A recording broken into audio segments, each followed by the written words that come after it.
If you were sort of a musician starting out today, what would be the challenges you'd see?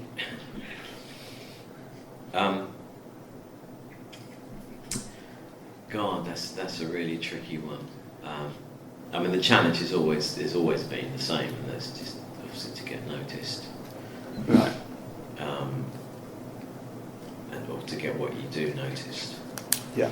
And that's always been difficult, but now it seems to be split into two halves. Really, I mean, there's the popular media, Yeah. where it's virtually impossible to get noticed unless you're on a reality TV show of some description. Oh yeah, dribble. Yeah. Or No. I mean, because there's far too much attention being paid to far few people.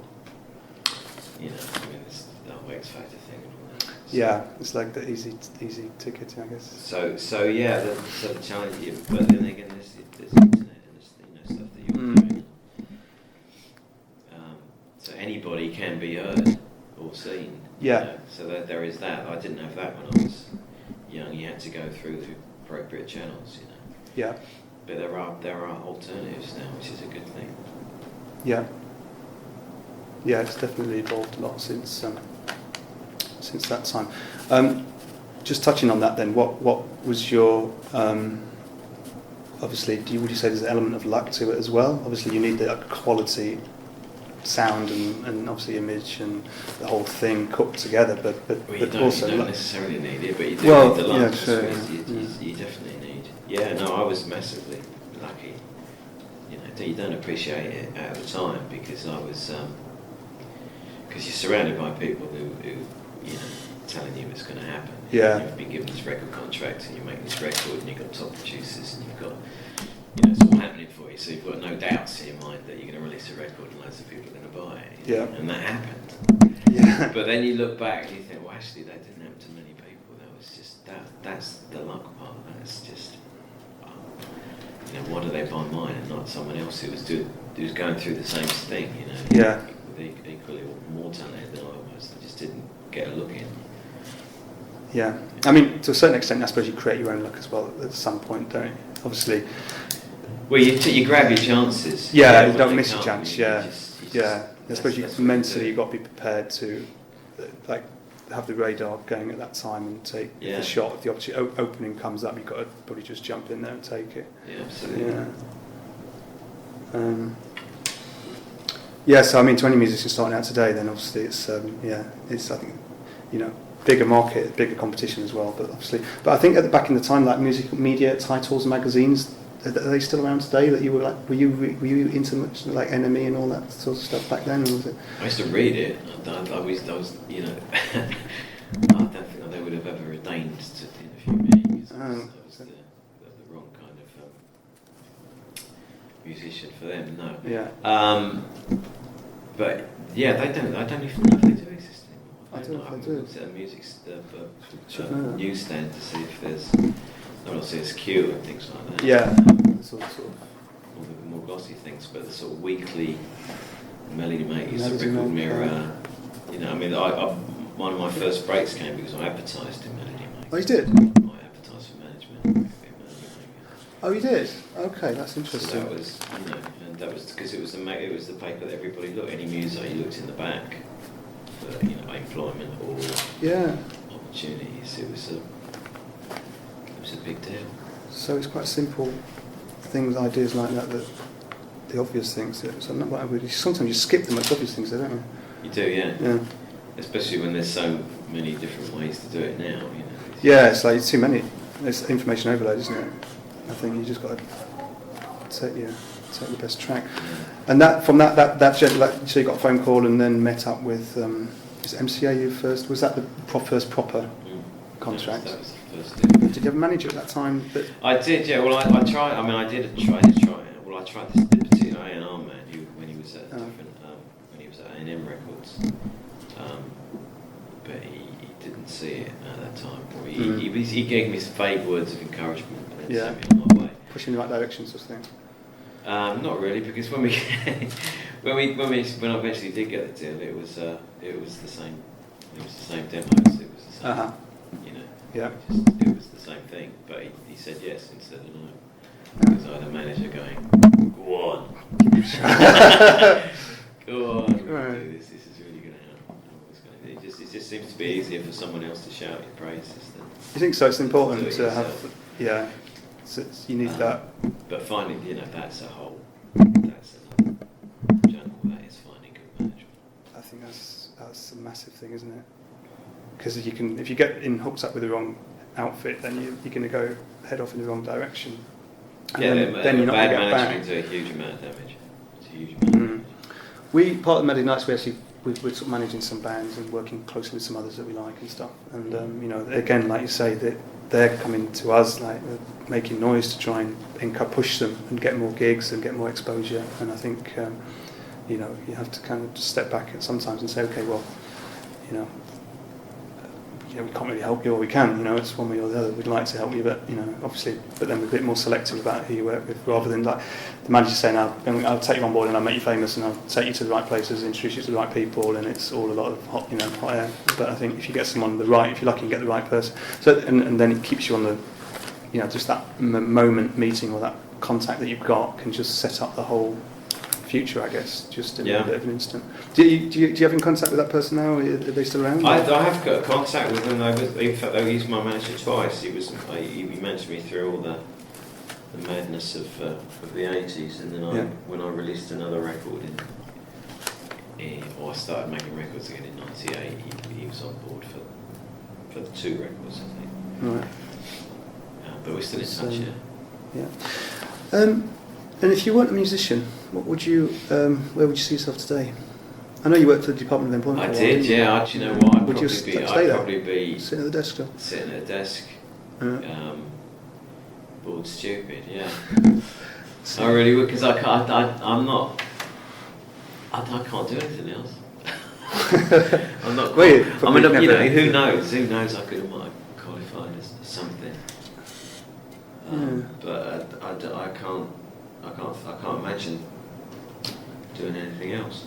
Yeah. Although I've always been very kind of diligent and responsible as far as working goes. I mean, as far as working, even when I was working then, I worked hard and I did my job quite well, I thought. Professional, and also being pushed to sort of on courses to get me further on in the civil service. Not something I was even vaguely interested in, but had it come to it, I would have done it. But I don't. God. Yeah. So 9 to 5. So, and obviously when things started to happen, they started happening pretty quickly, didn't they? From some of the history I've looked into. Well, it was the final push was it all happened very quickly. But up to that point, I was playing professionally in a band. I was playing guitar in a band. Yeah. I was playing, it was a covers band. I was doing bar mitzvahs and weddings and God knows what else. I was playing, and it was a fantastic apprenticeship. Is that what you highly recommend that then to any aspiring musician? Any musician, yeah. If you want to be, not if you want to be a pop star. It's probably not. Doesn't make any blind bit of difference. But actually learning your trade and learning your instrument, absolutely, it's the best thing to do. Yeah. Yeah. And just playing with people, playing with good people. Mm. Yeah. And I did. It was a very good band. They were all very good players, and I learned a hell of a lot from them. You did. So that's Were they? You looked up to them in a way as well. I did. They were. Used to go and watch them. They were kind of. I was brought up in Ipswich, and there was a local pub that we used to go to every Sunday to see various acts, and this was the one act that all the musos used to go to because they used to do. Like weather reports, City Dan, and all that kind of really tricky shit. Yeah. You have to know what you're doing if you can play it, to be able to play that. And they were playing it, They weren't bluffing, they were really doing it. So they were greatly admired, and I've actually contacted me to be when their guitarist left. And I still to this day don't know why. Really? So So that was another lucky break. So I dumped the civil service. And then went on the road. And went did weddings and stuff. Yeah, it was. Yeah. But I was. You made enough to pay the bills and Yeah. And 3 years of that. And I would say then, what obviously this could apply to the music career, but also possibly to questions that one music and it might be the same one. But what would you say has been your most proud moment to date? God, I suppose artistically. that's difficult. I can't. Well, you just there's certain songs I'm very proud of. I mean, it's great. It's a great feeling coming on stage, thinking you've made a good account of yourself. Yeah. And You get a buzz out of which that. doesn't always happen, but it does. When it does, it's great. They're really good moments during your career. That's a kind of more immediate, sort of visceral kind of feeling. But So what's that feeling like? Is it just like adrenaline? It's like whoa, like a high. I mean, just like a rush. It's pride. It's just it. That's what it is. It's pride. Then there's the other sort where you look back at things and you think, well, that was a bloody good song. I'm very proud of that song, or whatever. So you can. There are moments like that. There are plenty of moments that I'd rather forget. Well, I think everybody's got. And plenty of of my achievements that I think will actually. No regrets. I mean, obviously, but you can't. You can't. I don't think you've got to keep. You live in life's all about living and learning. And is any musicians in the family that are following your footsteps? Would you say, or potentially? I think I've got an 18-year-old son who's certainly going to be studying music at school. He's left school now. He's going to be going to music, some music college, maybe the Royal College or whatever. Yeah. I don't know, but he intends to make a life out of making music. Has he got a passion for it? Yeah, totally passionate, as I was when I was his age. Yeah. You get it beaten out of you. Yeah. You can push him along that track. Yeah. Yeah. Is he writing songs as well? Yes, he's writing. He wants to do film music. He's to write. Oh, yeah. That's always good. Music, which is a bloody tough one. Really tough one. Really tough, but very satisfying. I guess. Is it the other bands? Is it one of the other chaps that does quite a few songs for the Spandau Ballet? What's the guy's name? He's quite successful in that area, I think. The brother of I can't remember his name. But on that note, actually talking about the other, what's it like playing with these bands now, like these tours? Do you get buzz out of playing with everybody, and is it all gelling and? Well, it just I can't pretend it's not a great feeling walking on stage in front of 10, 20, 30,000 big night people. Tonight, it? It's a great thing to do, and I wouldn't be able to do that on my own with my own tours. I mean, we put club shows around these sort of big festivals and stuff, and I do my own gigs with my own. Yeah. And it's great to do that because you get people coming along that want to hear the new stuff, and they're just interested in what you're doing now and stuff. Yeah. That's cool. But I didn't do these kind of shows for a long time. I didn't want to be identified by or defined by what I did 25, 30 years ago. Right. Like because you don't template sort of thing. But then again, you get real and you think, well, that's how most people know you, and most people know you is because you had massive media exposure back that you're never going to get it again. So you might as well just enjoy what you can get out of that situation. Yeah.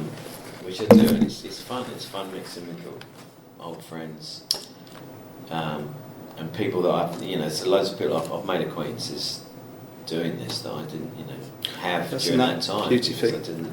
Yeah.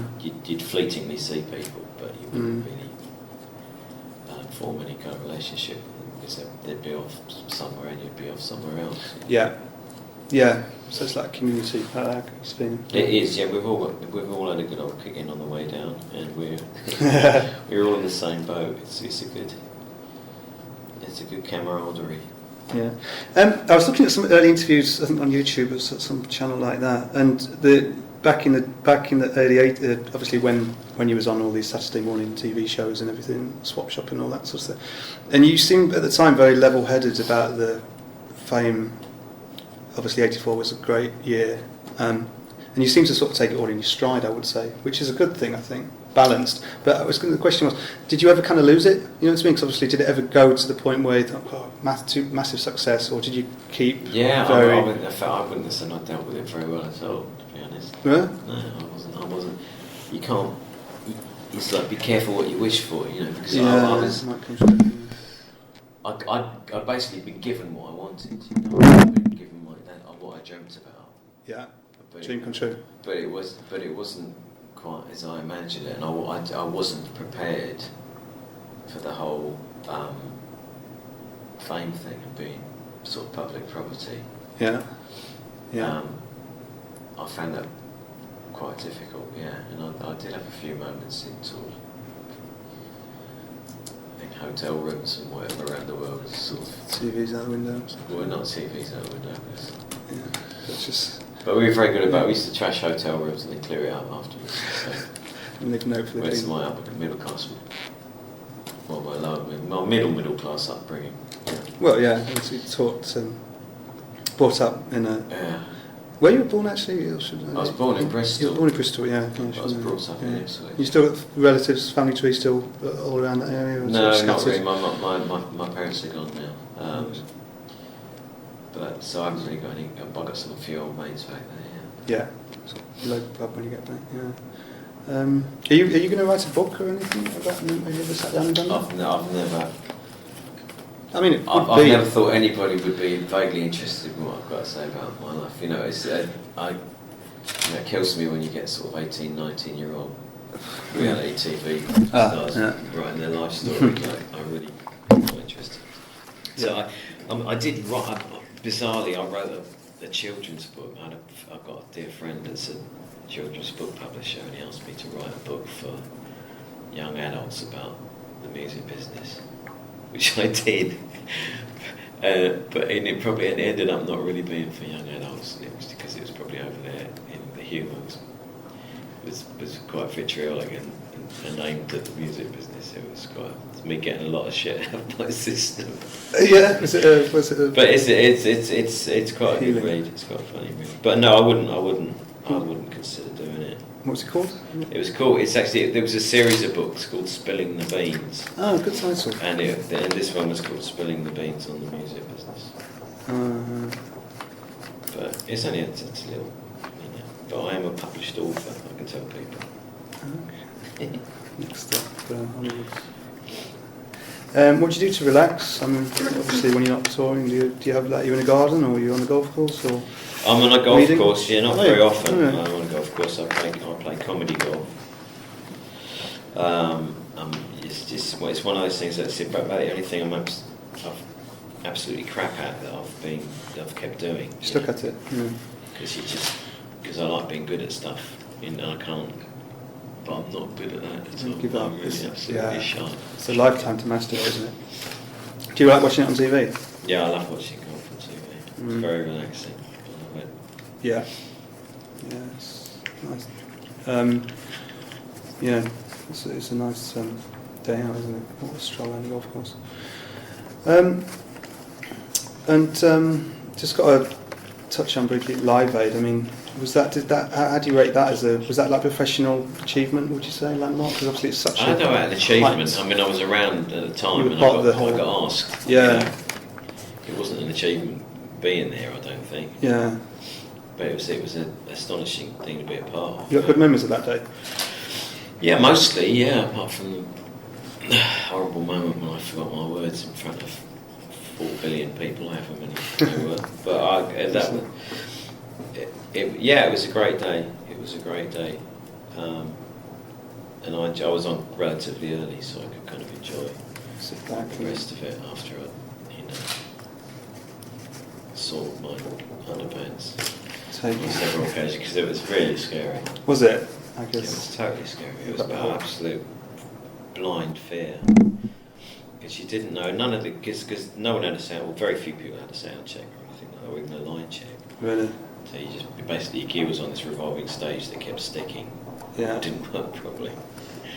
And you just had to pray that when you walked on, that your gear was going to be on stage. You know, and some of it and that the gear would be working. It was on before you. Remember? I think it was Elvis Costello. Oh really? That's quite a nice one. I'm not sure. Nice one to follow. I mean, everybody came out that day, didn't they? It was about. Yeah, no, it's just, as I say, it's just been lucky to be around at that time and be asked to do it, because it was the first time anything on that kind of scale Yeah. had been attempted. Would you say that's ever been matched? Well, in numbers, probably, yeah. I mean, you know, some of the there was Live Aid 2, wasn't there? There was the Mandela one. There was a so that.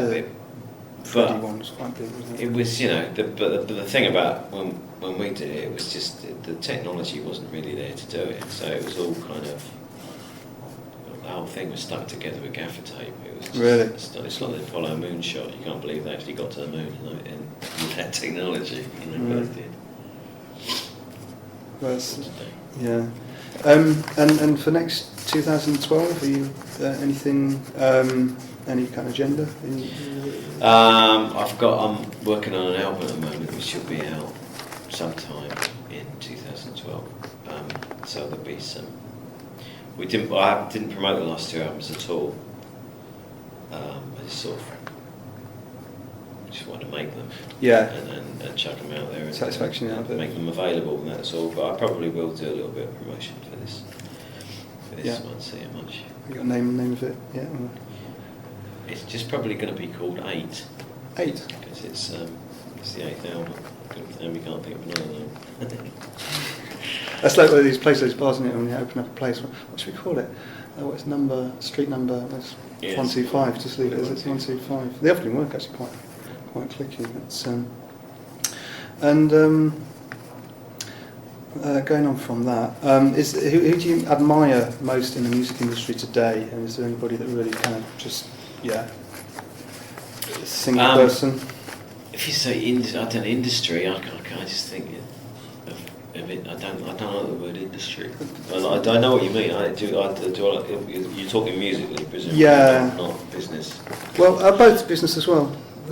I have so little to do with the business anymore. You know, I don't have to. I don't have to go to London and do meetings. Well, just in life in general, aside from music business. Well, no, I mean, musically, I love.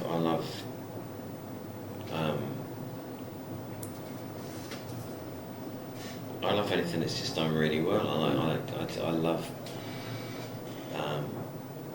Rufus Wainwright. Yeah, he's cracking. I love his energy and what he does, and his the way he experiments, and just his voice is just an astonishing voice. But I don't know, off the top of my head, there's a new band coming out called, it's out at the moment, called Everything Everything. I think brilliant. Right. But they get a bit of attention, but not. So do you still sort of get down Virgin Megastore and buy CDs, or do you download them? Or? No, I download. I download them, and then I forget I've got them. Yeah. I don't play them. Never play them. Yeah. But I'm trying to I'm trying to discipline myself now because trying to write in a vacuum is really difficult. You have to. And I'm trying to discipline myself to actually listen a bit more. You know, and spend at least sort of half an hour a day. Quality. Sitting down on my own, listening to stuff, new stuff, old stuff, whatever. Yeah. Just to get that thing back, you know, just to try and remember why you love music, why you're in to inspire you as well. Yeah, absolutely. Yeah, I find the same. I mean, I do a bit of singing, songwriting, but I think to get without those ideas, injections from other channel sources that come through, they kind of serve to put you on the right perspective, I think, don't you? Yeah, I think you are. You know, I mean, you spend your formative. I spent my formative years listening, just all the time listening to music. Yeah. And when you write it, when you sort of, a few years later, when you write music, that's the input, that's the fuel that you've got. So it has to be there. Yeah. And if you stop listening to music, you run out of ideas. It's not just copying. You don't. Exactly. It's not the same thing, but you have to put stuff in before you get it out. Yeah. I think. Yeah, it's I mean, so as a craft, then I mean, songwriting obviously it's a. I mean, did you study the theory of it, or is it just something that just came No, not really. natural? It just. And are they personal songs? I mean, are they personal to yourself? A lot of the songs, or kind of were they just?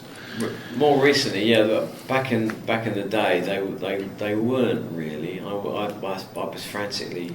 I was always afraid of getting found out. Sort of hanging washing on the line sort of thing. That I was just kind of just a normal geezer. So I used to write about other people or other things, or me, or write in third. You know, if it was about me, it would be in third person. Yeah. You know, might not have even known it was I was writing about me. Yeah. There's a hilarious. Just did a Princess Trust gig with. I was in the house band and Tim Minchin was on, and he's got this fantastic song, Rock and Roll Nerd, which is exactly what it's about, writing songs and wanting to do that, to be that. You got to listen to it. It's funny. And it just gets to the point where he's it's on YouTube. So Right. Anyway, that's a bit digressing. And that was Princess Trust, was it? Okay. And what you're expecting tonight? Is it obviously you ready for this one? Or? Well, last night was great. It was very good. The crowd was you can't tell. You just don't know until you get out there. It could be it's the same kind of setup, but you know it's another O2. A couple of hours down the road. I don't know if they sold any tickets. They had last night. Yeah. Did you get? So it was cool. Got a great reception last night. It was great last night. Yeah, but it's a different city. It's different. Yeah, I think people. Actually, the mentality of the people are quite different. You're happy, but because it's half an hour now. Okay, me too. You've got the next one, but it's not here yet, so you need a break in between. It's up to Just you. wrapping it up, Okay. I think now. Already done. Just one more question.